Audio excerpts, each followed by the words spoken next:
Hello everyone. इस video में हम जैम 2022 के सीक्वेंस एंड सीरीज़ के क्वेश्चन सॉल्व करेंगे। So let's start with this question.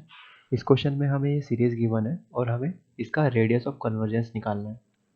तो जब रेडियस ऑफ कन्वर्जेंस हमें निकालना होता है तो बेसिकली हम रेशियो टेस्ट का इस्तेमाल कर सकते हैं। ठीक है, तो रेशियो टेस्ट का जब हम यूज़ करेंगे तो रेशियो टेस्ट के में ये एल हमें निकालना होता है और एल का फॉर्मूला ये हमें पता ही है। जब हम एल निकालेंगे तो ये आएगा। और सीरीज तभी कन्वर्ज करती है जब ये एल लेस देन 1 होता है। ठीक है, तो रेडियस ऑफ कन्वर्जेंस जब हम निकालेंगे तो ये जो हमारी एल की वैल्यू आई है, this should be less than equals to 1। ठीक है, तो फिर यहाँ से हम क्या कर सकते हैं। यहाँ से देखो, हम जो x पावर 5 है should be less than equals to 4 होना चाहिए। मोड इसलिए हटा दिया बिकॉज 4 ऑलरेडी पॉजिटिव है। देन ये हो जाएगा x is less than equals to 4 power 1/5। ठीक है, तो ये क्या हुआ कि x इससे लेस होना चाहिए। ठीक है, तो इसका मतलब 4 power 1/5 is the radius of convergence which is option B. So B is the correct answer. So let's move forward to the next question. देखो, नेक्स्ट क्वेश्चन में हमें क्या है कि दो सीक्वेंस दी हुई है।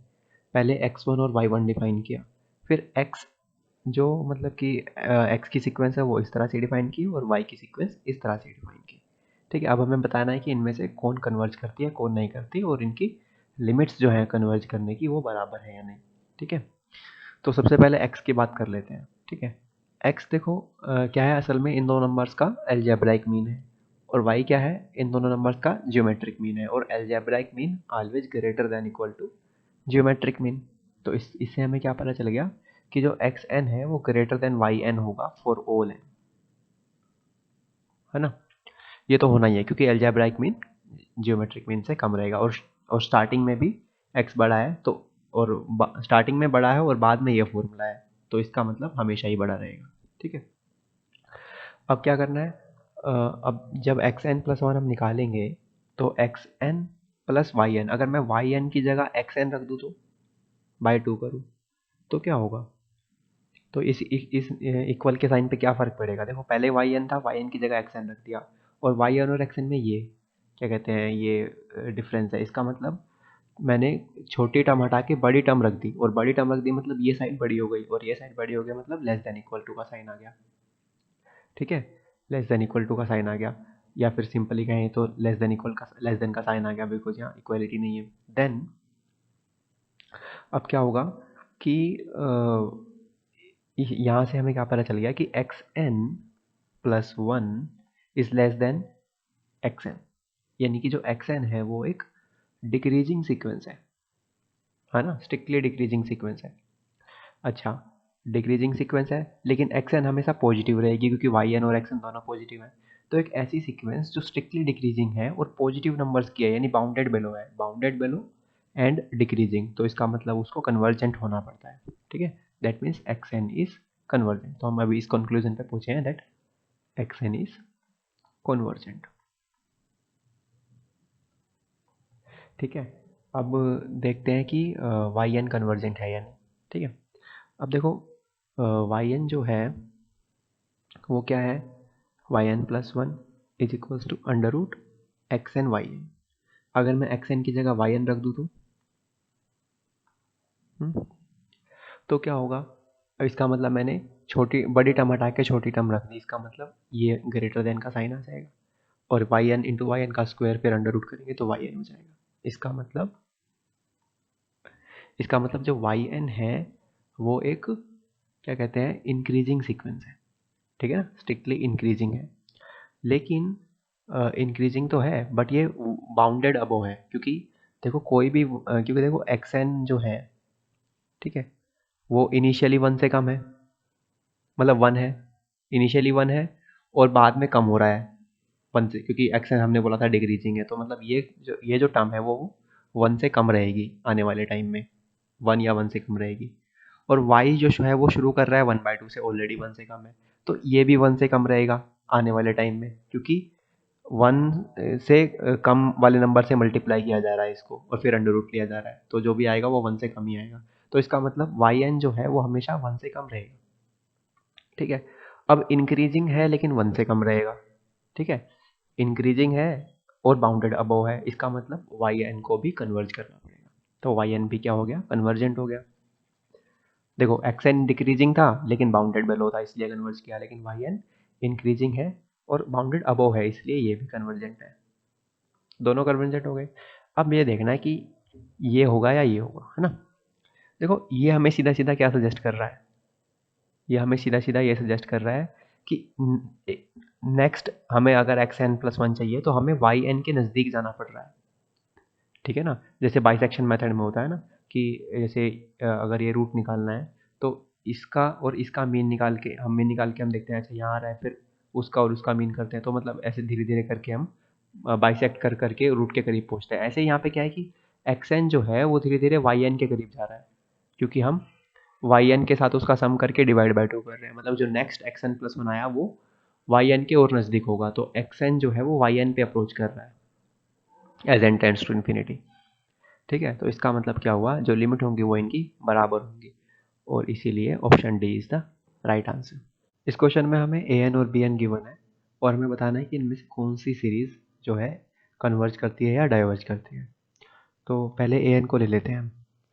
ए एन में अगर देखें तो अगर हम 3 पावर एन कॉमन ले लें ऊपर से तो ये बन जाएगा 1 plus 3 power N 1 minus N,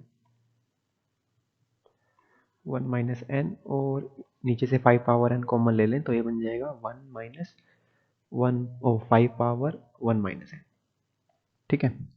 ये हो गया। अब इसको हम लिख सकते हैं 3/5 पावर एन इंटू में 1 plus 3 power 1 minus N divide by 1 minus 5 power 1 minus N. देखो नीचे टर्म छोटी है ऊपर वाली से, तो इसका मतलब ये जो टर्म है ये 1 से बड़ी रहेगी हमेशा, और 1 से बड़ी रहेगी तो इसका क्या मतलब, अगर इसको हटा देंगे तो ये छोटी हो जाएगी 3/5 पावर एन से, ठीक है। लेकिन ये वाला जो समेशन होता है N equal to 2 to infinity है जो, ये तो क्या कहते हैं कन्वर्ज करेगा। क्यों कन्वर्ज करेगा, क्योंकि 3/5 जो है वो 1 से छोटा है, तो ये क्यों, ये जीपी है, सॉरी, ठीक है ना, ये छोटा है और जीपी है ये, और जीपी में जब कॉमन रेशो 1 से छोटा है तो इसका मतलब ये सीरीज कन्वर्ज करेगी। और ये तो बड़ी वाली सीरीज है, तो जब बड़ी वाली सीरीज इससे बड़ी सीरीज कन्वर्ज कर रही है तो छोटी को भी कन्वर्ज करना पड़ेगा, ठीक है।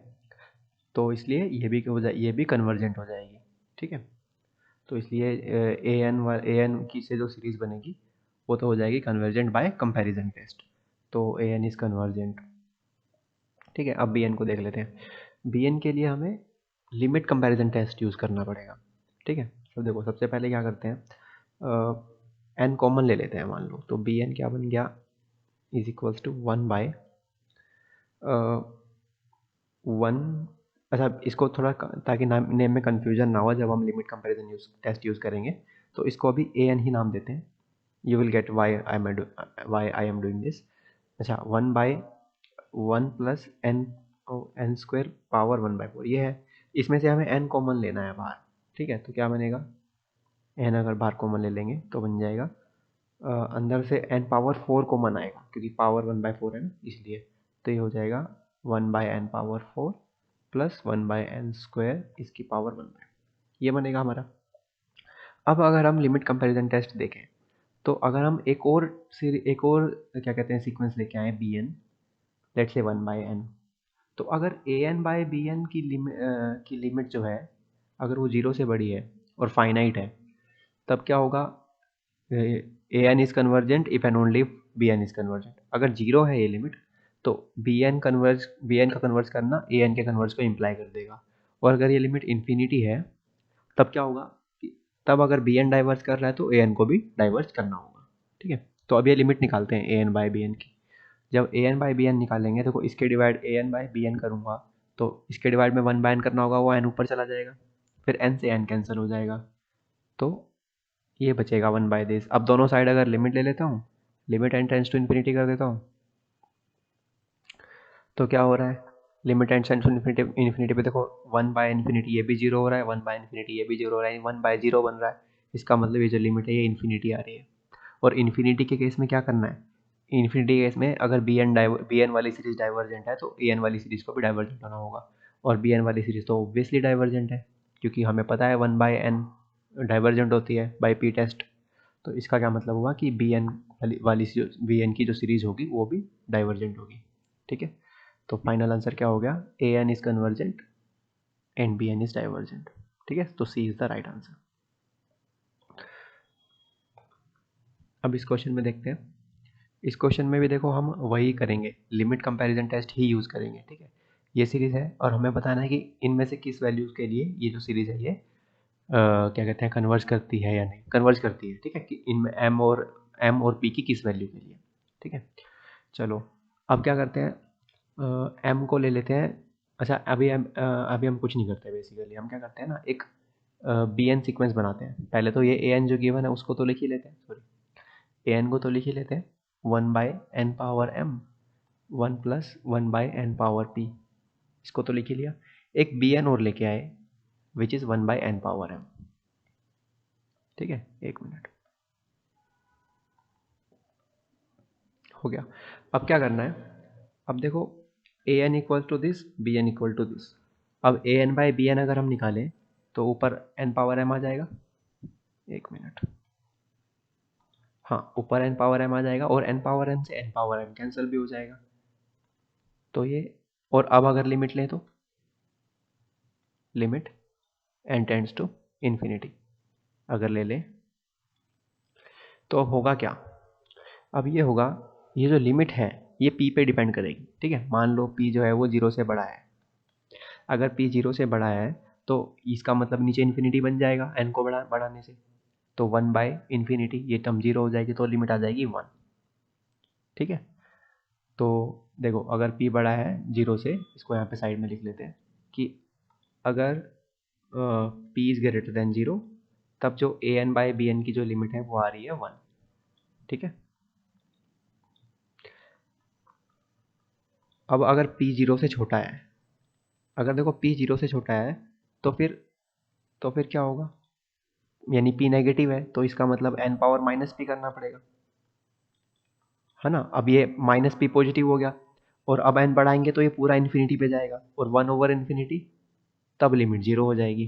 तो इसका मतलब तब लिमिट अगर पी जीरो से छोटा है तो A N by B N की लिमिट जीरो है। दो ही केस बन सकते हैं, या तो पी जीरो से बड़ा हो या पी जीरो से कम हो, दोनों ही केस में क्या कहते हैं, एक में लिमिट 1 आ रही है, एक में 0 आ रही है। अब देखते हैं लिमिट कंपैरिजन टेस्ट। ठीक है, लिमिट कंपैरिजन टेस्ट ये कहता है कि अगर लिमिट 0 से बड़ी है विच इज़ 1, है ना, 1 थी जब हमारे केस में, तब if and only if convergent है। ठीक है, और अगर देखो बी एन जो हमने लिया था 1/n⁻m, वो कन्वर्जेंट कब होगा, जब m जो है वो 1 से बड़ा होगा। अगर m 1 से बड़ा हो जाए तो ये कन्वर्जेंट है, और इसके कन्वर्ज होने की वजह से ए एन को कन्वर्ज होना पड़ेगा इस थ्योरम की वजह से। ठीक है, और अगर लिमिट क्या कहते हैं वो हो जाए,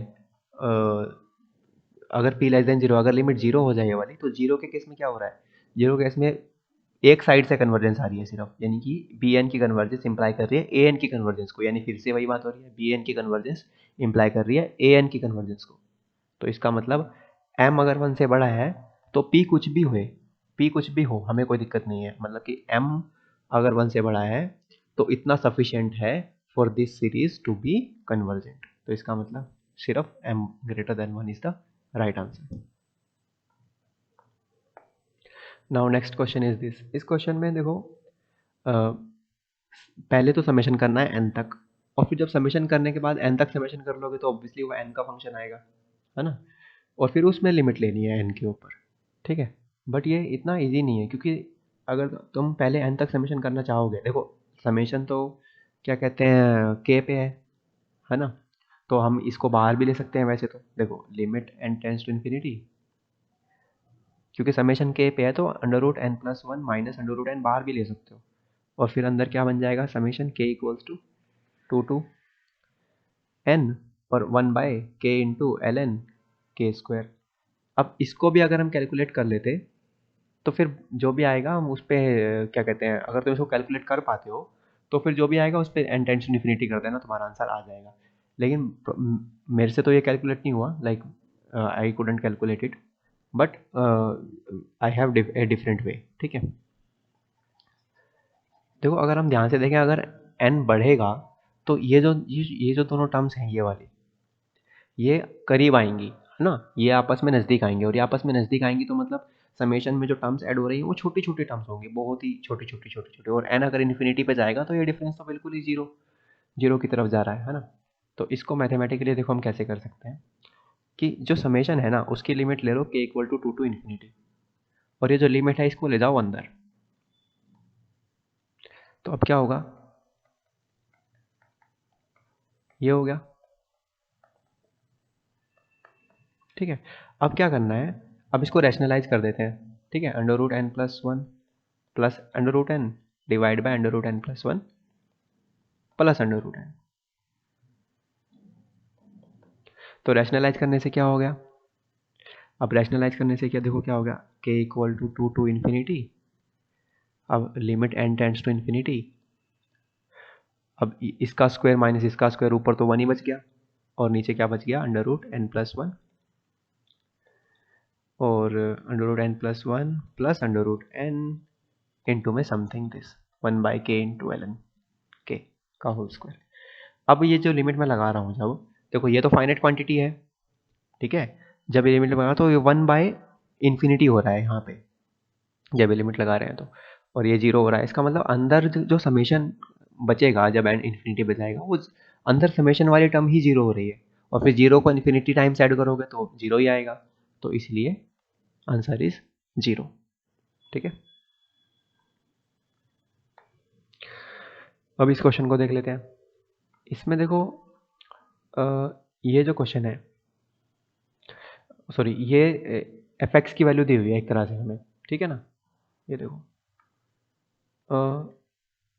ये दिया हुआ है हमें, और हमें निकालना है F of one by two, ठीक है। देखो इसको करने का मेथड ये भी हो सकता है कि तुम समेशन को इंटीग्रल में कैसे कन्वर्ट करते हैं, इसका फॉर्मूला वगैरह देखो, बट इसका अगर एग्जाम में तुम्हें जल्दी करना है तो तुम क्या कर सकते हो कि देखो L N one minus T का हमें एक्सपेंशन पता है, वो एक्सपेंशन खोलो, इंटीग्रेट करो, और देखो ये कौन सा ऑप्शन मैच कर रहा है, मतलब कौन सा ऑप्शन इसके साथ मैच कर रहा है, ठीक है। जैसे कि हम मान लो, अगर मेरे को इंट्यूशन आ रहा है कि बी करेक्ट हो सकता है और मैं बी से शुरू करना चाहूँ, ठीक है, तो क्या होगा, सबसे पहले क्या करूँगा, l N one minus T का एक्सपेंशन लिखूंगा, क्या आएगा l N one minus T का expansion, minus t minus minus t square by two minus t cube by three minus t power four by four, यही होगा, ठीक है।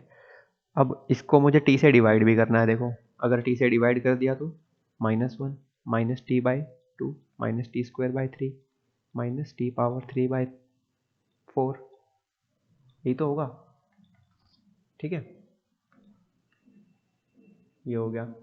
अब बताओ, अब क्या करेंगे, अब इसको इंटीग्रेट करना है, इंटीग्रेट जीरो से वन बाई टू के लिए इंटीग्रेट करेंगे, माइनस वन को इंटीग्रेट करेंगे तो माइनस टी हो जाएगा, माइनस टी बाई टू को इंटीग्रेट करेंगे तो T square by two power two हो जाएगा, क्योंकि एक टू दोबारा से नीचे आएगा, ऐसे ही minus t cube by three square हो जाएगा minus t power four by four square हो जाएगा, ऐसे ही चलता रहेगा, ये इंटीग्रेट करने के बाद है, और इंटीग्रेट कर दिया। अब देखो जीरो से वन बाई टू की जगह इंटीग्रेट हम जीरो से अगर एक्स करते तो ये क्या बन जाता, ये तो बन जाता एक्स, क्योंकि लोअर लिमिट तो वैसे भी जीरो ही होनी है ना, तो यहाँ पे हम एक्स कर लेते हैं, जीरो से वन बाई टू की जगह जीरो से एक्स इंटीग्रेट अगर करते हैं तो ये बन गया।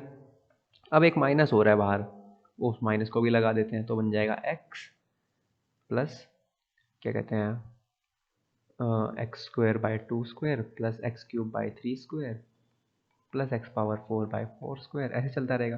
तो देखो वही बन गया जो हमारा क्वेश्चन में गिवन है ना। ये तब हुआ जब हमने जीरो से एक्स इंटीग्रेट किया, अगर हम जीरो से एक्स की जगह जीरो से वन बाई टू इंटीग्रेट करते तो एक्स की जगह वन बाई टू आ जाता, जिसकी भी वैल्यू निकालनी है ना।